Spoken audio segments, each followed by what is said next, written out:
kiln-dried walnut can be kind of gray and bland, even when you put a finish on it.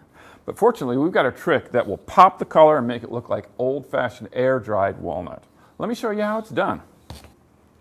Woodworker's Journal finishing expert Michael Dresner turned me onto this trick where you use an orange dye, of all things, to pop the color in walnut. But how much dye do you dissolve into the alcohol to get what the desired effects? That's where testing comes in. This time I'm going to dissolve the dye into alcohol. I could use water if I chose, but I'm going to use alcohol this time, and I put 200 cc's into this container. I'm going to start my first test coloration with a few drops of the orange dye, see how I like it. I can intensify it later if I wish. The reason why I want to be careful about this is I want to be able to replicate the formula. Not exactly, but close enough that an entire project will look the same if I stain it. You really want to wear protective gloves when you're doing this, something that will keep your skin from being discolored, because dye just doesn't go away. It takes a long time to wear off. I'm going to try this, see what I think of the coloration. One important thing to know is that dye will look like it has a finish on it when you make it wet. So that's the color it would be if it was finished. I want more orange. So, 1, 2. Now the cool thing about dye is that if you try to put one color on and it's not intense enough, you can just go right over the top of it.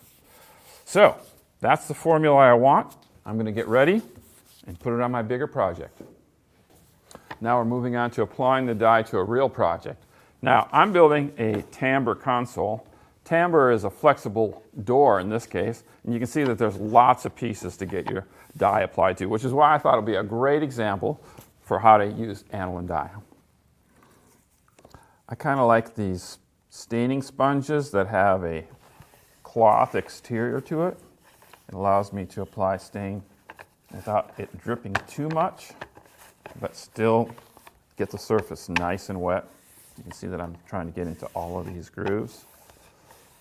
If there's any excess, and you wipe it off, help spread it around.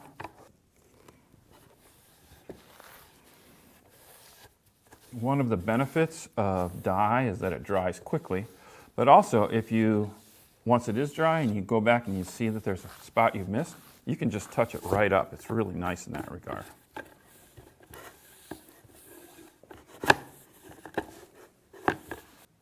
So now I've applied the dye to the entire surface of the door. I've got a nice, uniform, even coloring.